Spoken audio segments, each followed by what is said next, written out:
नमस्कार साथियों, स्वागत है आपका हमारे YouTube channel only paper practice में। आज का पेपर प्रैक्टिस सेट जबरदस्त होने वाला है। आज के पेपर प्रैक्टिस सेट में आपको जो भी क्वेश्चन मैं बताऊंगा उसका बहुत अच्छे से विश्लेषण आपके सामने रखा जाएगा। आइए शुरू करते हैं। आज का पहला क्वेश्चन है, पाटलिपुत्र नगर की स्थापना किसने की? ऑप्शन ए है अशोक, बी अजातशत्रु, सी नंदीवर्धन और डी है उदयन। तो राइट आंसर हो जाएगा इसका ऑप्शन डी, उदयन। पाटलिपुत्र नगर की स्थापना उदयन ने की थी। आइए जानते हैं क्या था ये 16 महाजनपद। आप 6वीं शताब्दी ईसा पूर्व में जानते हैं कि 16 महाजनपदों का उदय हुआ। 16 महाजनपदों में जो सबसे शक्तिशाली राज्य जनपद उभर के आया उसका वो था मगध। और मगध साम्राज्य का जो सबसे प्रथम जो शासक हुआ वहाँ पे था बिंबिसार, और इसी ने इसे हरेक वंश नाम दिया और यहाँ से हरेक वंश की स्थापना होती है। बिंबिसार इसके पहले शक्तिशाली शासक थे। आगे जाके क्या होता है कि बिंबिसार ने बड़े गजब रणनीति अपनाई। अपने जो 16 महाजनपद थे उस समय कैसे करके इन्होंने अपने साम्राज्य का विस्तार किया आए जानते हैं। सबसे पहले उसने अंग राज्य पर लड़ाई की और उसे जीत लिया। अंग राज्य को जीतने के बाद उसने अपने पुत्र अजातशत्रु को वहाँ का शासक घोषित कर दिया। ठीक है, अंग राज्य किसको दे दिया? अजातशत्रु को दे दिया। एक और राज्य था, उसका नाम था अवंती। अवंती के साथ उसने क्या चालाकी अपनाई, वहाँ का एक राजा चंड प्रद्योत था और अपने राज दरबार में एक वैद्य था बिंबिसार के, उसका नाम था जीवक। और जीवक को चंड प्रद्योत जो प्रद्योत था उसके दरबार में वैद्य को भेज दिया। तो अवंती के साथ अच्छे संबंध हो गए। एक और राज्य था कौशल। उस समय उभरता हुआ ये महाजनपद था, लेकिन उन्होंने क्या कर दिया, कौशल वहाँ पे एक राजा था प्रसेनजित, उसकी बहन थी और उसकी बहन के साथ शादी कर दी। अब कौशल के साथ भी संबंध अच्छे हो गए। आगे क्या होता है कि पिता से संतुष्ट नहीं होते हैं अजातशत्रु, और अजातशत्रु अपने पिता बिंबिसार की हत्या कर देते हैं और मगध की गद्दी पर बैठ जाते हैं। मगध की गद्दी पर बैठने के बाद ये भी साम्राज्य विस्तार करने का भरपूर कोशिश करता है। सबसे पहले आते ही उसने काशी पर विजय प्राप्त की, वहीं वज्जी पर भी विजय प्राप्त करके इन दोनों राज्यों को मगध में मिला दिया। यही अजातशत्रु थे जिसने लड़ने के लिए 2 हथियारों का निर्माण किया। एक का नाम था रथ मूसल और दूसरे का नाम था महाशिला कंटक। और इन दोनों हथियारों को युद्ध में प्रयोग किया जाता था। इस महत्वपूर्ण काम ये था अजातशत्रु के काल में कि प्रथम बौद्ध संगति होती है, और आप जानते हैं कि प्रथम बौद्ध संगति अजातशत्रु के काल में होती है, और जिसमें कि बुद्ध की शिक्षाओं को सुत्त पिटक और विनय पिटक के रूप में लिपिबद्ध किया गया। लेकिन दुर्भाग्य क्या था कि अब आता है इस क्वेश्चन से संबंधित बातें। जैसे उदयन ने भी क्या किया कि पिता की राह पे चल पड़ा।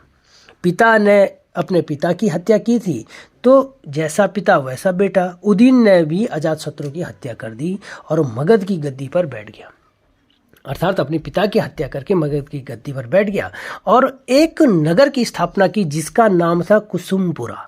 बहुत महत्वपूर्ण है, एग्जाम में पूछा जाएगा। और कुसुमपुरा का ही नाम है पाटलिपुत्र। इसकी जानकारी हमें कहाँ मिलती है कि पाटलिपुत्र को मगध की राजधानी किसने बनाई थी? उदयन ने बनाई थी। ठीक है, इसका नाम कुसुमपुरा भी था। जैन ग्रंथों और पुराणों में मिलता है इसका साक्ष्य। ठीक है, इंपॉर्टेंट है। अब आप बोलेंगे इससे पहले मगध की राजधानी कहाँ थी? मगध की राजधानी इससे पहले गिरिव्रज या राजगृह थी, और उसके बाद उदयन आता है और राजधानी कर देता है पाटलिपुत्र। अगला क्वेश्चन है, 16 महाजनपदों में गंधार की राजधानी कहाँ थी? ऑप्शन ए है तक्षशिला, बी कौशाम्बी, सी पाटलिपुत्र, डी है अवध। तो इसका राइट आंसर हो जाएगा ऑप्शन ए तक्षशिला। 16 महाजनपद क्या थे, इनका उदय क्यों हुआ, थोड़ा सा इसकी पृष्ठभूमि जान लेते हैं। 16 महाजनपदों का उदय होता है जब 6वीं शताब्दी ईसा पूर्व में लोहे का आविष्कार हुआ। यहाँ पे उत्तर प्रदेश और बिहार में लोहे का इस्तेमाल होने लगा। लोहे का इस्तेमाल होने से आप जानते होंगे कि आर्थिक उन्नति शुरू हुई। आर्थिक उन्नति होने से सबसे बड़ी समस्या क्या आती है हमेशा कि समाज में एक दूसरे से आगे बढ़ने की होड़ मच जाती है और समाज में दरार पड़नी शुरू हो जाती है। अर्थात हम ये कहेंगे कि समाज में कंपटीशन का माहौल आ गया। तो यही कारण है कि यहाँ पे क्षेत्रीय भावनाएं जागृत हो जाती है और 16 महाजनपदों का उदय हो जाता है। बस इतना मान लीजिए कि प्रत्येक अलग अलग राज्य यानी स्वतंत्र जो जितने भी महाजनपद थे, जैसे काशी, कौशल, अंग, मगध हो गया, वज्जी, मल्ल, चेंदी, इसी में एक गांधार भी था, तो इनका उदय हो जाता है। अभी ये क्वेश्चन में है कि गांधार की राजधानी कहाँ थी, तो ये थी तक्षशिला। एग्जाम के पॉइंट ऑफ व्यू से महत्वपूर्ण इसलिए भी है कि कई बार इन महाजनपदों की राजधानी आपको पूछ लिया जाता है। तो गांधार अफगानिस्तान में था उस समय और तक्षशिला उसकी राजधानी थी। आइए जानते हैं कि एक दो महाजनपदों के जो कहाँ उनकी राजधानी थी। जैसे काशी की राजधानी वाराणसी थी, कौशल की श्रावस्ती या अयोध्या कौशल की राजधानी थी, अंग की चंपा थी, मगध की ग्रीवज जिसे राजगृह भी कहते हैं राजधानी थी, वज्जी की राजधानी विदेह या मिथिला, एवं मिथिला भी बोलते हैं इसे, ठीक है। मल्ल की राजधानी कुशीनारा। एक दो और है, जैसे मत्स्य की राजधानी विराट नगर थी। इस प्रकार से 16 महाजनपदों को आप लोग देख सकते हैं। तो अभी हमने जाना कि किस प्रकार से 16 महाजनपदों का उदय होता है और इनकी राजधानी कहाँ है। अगला क्वेश्चन है, सत्य शोधक समाज की स्थापना किसने की? ऑप्शन ए है ज्योतिबा फुले, बी राजा राम मोहन राय, सी स्वामी दयानंद सरस्वती और डी है विनोबा भावे। तो इसका राइट आंसर हो जाएगा सत्य शोधक समाज की स्थापना ज्योतिबा फुले ने की। इस क्वेश्चन को देखते हैं कि सत्य शोधक समाज की स्थापना जो मुंबई में होती है 1873 ईस्वी में ज्योतिबा फुले के द्वारा किया जाता है। इनका मुख्य उद्देश्य था कि जो हमारा समाज बहुत सारे वर्गों में बढ़ गया था, एक वर्ग को निम्न जाति का दर्जा हम लोग देते थे, तो उनको ब्राह्मणवाद से बचाना था। इसका मतलब ये हुआ कि ब्राह्मणवाद का इन्होंने विरोध किया और महात्मा की पदवी दी थी। इनकी एक अन्य पुस्तक थी महत्वपूर्ण, एक गुलामगिरी थी और दूसरी थी सार्वजनिक सत्य धर्म पुस्तक इन्होंने लिखी थी। इन्होंने ज्योतिबा फुले ने क्या काम इन्होंने किया था? इन्होंने समाज में जो भेदभाव था इसको निपटाने के लिए, इस भेदभाव को दूर करने का इन्होंने काम किया। अगला क्वेश्चन है, आदि ब्रह्म समाज की स्थापना किसने की? ऑप्शन ए है राजा राम मोहन राय, बी देवेंद्र नाथ टैगोर, सी स्वामी दयानंद सरस्वती, डी है केशव चंद्र सेन। तो राइट आंसर हो जाएगा इसका ऑप्शन बी देवेंद्र नाथ टैगोर। आइए जानते हैं कि क्या है ब्रह्म समाज और क्या है ये आदि ब्रह्म समाज। बहुत मजा आएगा आपको, बहुत इंटरेस्टिंग टॉपिक है। आप जानते ही हैं कि 20 अगस्त 1828 ईस्वी में ब्रह्म समाज की स्थापना होती है, राजा राम मोहन राय जी के द्वारा किया जाता है। इसका जो काम था वो समाज सुधार का कार्य था। आगे चलकर क्या होता है कि राजा राम मोहन राय जी की मृत्यु हो जाती है और उसकी बागडोर द्वारिका नाथ टैगोर जी संभालते हैं। कुछ समय तक द्वारिका नाथ टैगोर जी संभालते हैं। आगे चलकर उनके बेटे देवेंद्र नाथ टैगोर, जिन्होंने कि आप जानते हैं तत्वरंजनी सभा की स्थापना की थी, 1843 ईस्वी में देवेंद्र नाथ टैगोर क्या होते हैं ब्रह्म समाज में शामिल हो जाते हैं। ब्रह्म समाज अब तक तो ठीक ठाक चल रहा था। 1865 आते आते इसमें विभाजन होना शुरू हो गया। होता क्या है कि देवेंद्र नाथ टैगोर का अलग गुट बन जाता है और केशव चंद्र सेन जी जो प्रमुख व्यक्ति थे ये भी उनका अलग गुट बन जाता है। 1865 में प्रथम विभाजन हुआ और आदि ब्रह्म समाज की स्थापना की देवेंद्र नाथ टैगोर जी ने, और एक जो दूसरा गुट था उसने भारतवर्षीय ब्रह्म समाज नाम से ब्रह्म समाज को आगे लेके गए और इनकी बागडोर संभाली केशव चंद्र सेन ने। ये वही केशव चंद्र सेन है जिन्होंने महिला शिक्षा और समाज कल्याण जैसे कार्यों के लिए इंडियन रिफॉर्म्स एसोसिएशन की स्थापना की थी। मेरे ख्याल से ये की थी 1872 में, आप देख सकते हैं ऐसे। अब क्या होता है 1872 में एक चीज़ आती है ब्रह्म विवाह अधिनियम। केशव चंद्र सेन ने अंग्रेजों पर दबाव डाला कि भाई आप एक अधिनियम लाओ, ब्रह्म विवाह अधिनियम लाओ, ताकि जो महिलाओं की उम्र है शादी करने की, लड़कियों की उम्र है वो अधिक हो और कोई छोटे उम्र में अपने बच्चों की शादी न करे। इस प्रकार की कई उसमें बातें रखी गई थी। लेकिन होता क्या है कि जब उनकी एक छोटी बेटी थी और बिहार का एक राजा था, तो अपनी छोटी सी बेटी की शादी कर देती है बिहार के एक राजा के साथ। कौन करता था? केशव चंद्र सेन। अब जो ब्रह्म विवाह अधिनियम लाने के लिए इन्होंने प्रयास किया तो अपनी बात पे उलट गई। आगे जाके क्या होता है कि ब्रह्म समाज का दूसरा विभाजन हो जाता है और जो दूसरा विभाजन होता है उस उन्होंने अपना ब्रह्म समाज को साधारण ब्रह्म समाज के नाम से वो आगे लेके गए और आनंद मोहन बोस ने इसकी बागडोर निभाई। तो आपने जाना कि किस प्रकार से ब्रह्म समाज की स्थापना होती है और आते आते इसमें फूट पड़ते हैं, इसका विभाजन 2 बार होता है। ठीक है, अगला क्वेश्चन है बारडोली सत्याग्रह से संबंधित सत्य कथन का चुनाव करें। ऑप्शन ए है 12 जून 1928 को प्रारंभ हुआ, बी किसानों पर लगान में वृद्धि का परिणाम था, सी सरदार वल्लभ भाई पटेल का नेतृत्व और डी उपयुक्त सभी। तो राइट आंसर हो जाएगा इसका उपयुक्त सभी। आप जानते हैं कि बारडोली सत्याग्रह क्या था कि गुजरात में यह हुआ।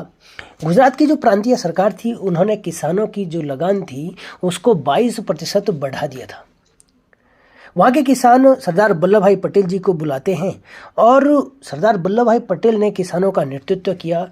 अब अंग्रेज विवश होकर उन्होंने लगान की जो कीमत थी वो 22% से घटाकर 6% कर दी।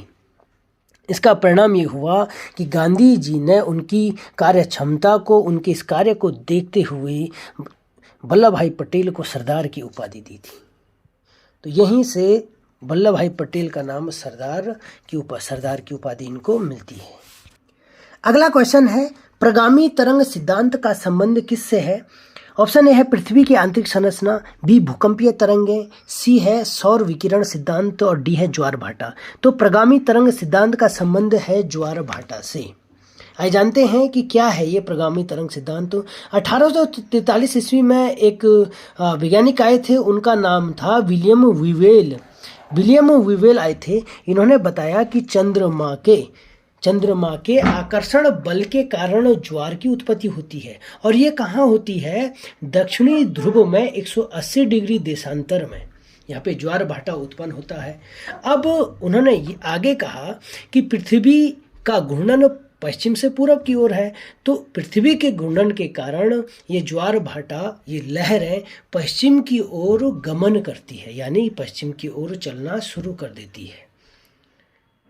तो ये था उनका ज्वार भाटा का तो और इस सिद्धांत को क्या नाम दिया, प्रगामी तरंग सिद्धांत।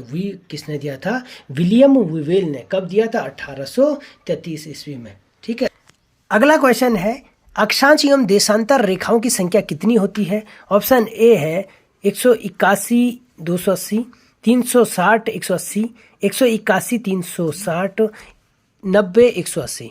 तो राइट आंसर क्या हो जाएगा, ऑप्शन सी 181 360।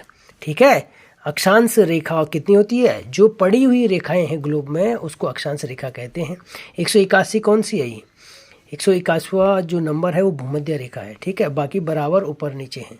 और जो देशांतर पड़ी हुई रेखाएं हैं, उत्तरी ध्रुव और दक्षिणी ध्रुव को मिलाने वाली जो रेखाएं हैं वो क्या है, देशांतर रेखाएं हैं। तो इनकी संख्या 360 है।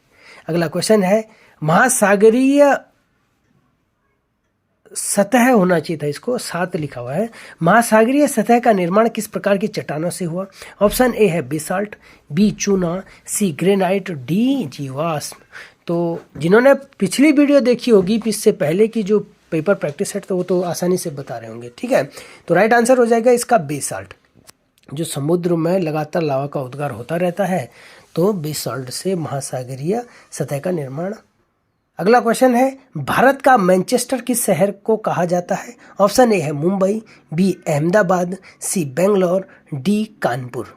राइट आंसर हो जाएगा इसका ऑप्शन बी अहमदाबाद। अच्छा, मैनचेस्टर किसे कौन है, क्या है ये मैनचेस्टर। मैनचेस्टर इंग्लैंड का एक शहर है और जहाँ पर कपड़ा उत्पादन के लिए बहुत प्रसिद्ध है, बहुत सारे कपड़ा उत्पादन होता है मैनचेस्टर में। तो उसी प्रकार भारत में भी क्या बोला जाता है, अहमदाबाद को भारत का मैनचेस्टर कहा जाता है। अगला क्वेश्चन है एड्रियाटिक की रानी किसे कहा जाता है। ऑप्शन ए है न्यूयॉर्क, बी वेनिस, सी है रोम, डी है कोपेनहेगन। तो राइट आंसर हो जाएगा इसका ऑप्शन बी वेनिस को क्या कहा जाता है, एड्रियाटिक की रानी। अगर लोकेशन की बात करें, एड्रियाटिक सी कहाँ है, यहाँ पे ये है भूमध्य सागर और ये है इटली जो ये देश है, और इटली के बगल में ये वाला जो है, कौन सा वाला, ये वाला जो है, ये है एड्रियाटिक सी। ये बात समझ में, ये है एड्रियाटिक सी। लोकेशन देख सकते हैं आप, तो ये है एड्रियाटिक सी। तो एड्रियाटिक सी के बगल में यहाँ पे है वेनिस। तो वेनिस को एड्रियाटिक की रानी इसलिए कहा जाता है कि एड्रियाटिक सी से पानी इस शहर में आता रहता है और अपने प्राकृतिक सौंदर्य के कारण वेनिस शहर प्रसिद्ध है। तो इसीलिए वेनिस का इटली के लिए बहुत महत्व है। ठीक है, तो ये है इटली शहर। उम्मीद करता हूँ आज का पेपर प्रैक्टिस सेट इतनी, क्योंकि अगर मैं पूरे 20 क्वेश्चन करवाऊँगा तो वीडियो लंबी हो जाएगी और 10 से 20 तक जो 11-12 शेष क्वेश्चन कल की वीडियो में आप लोग देखेंगे। आप अगली वीडियो का इंतज़ार करिए। तब तक के लिए आपका बहुत बहुत धन्यवाद। नमस्कार।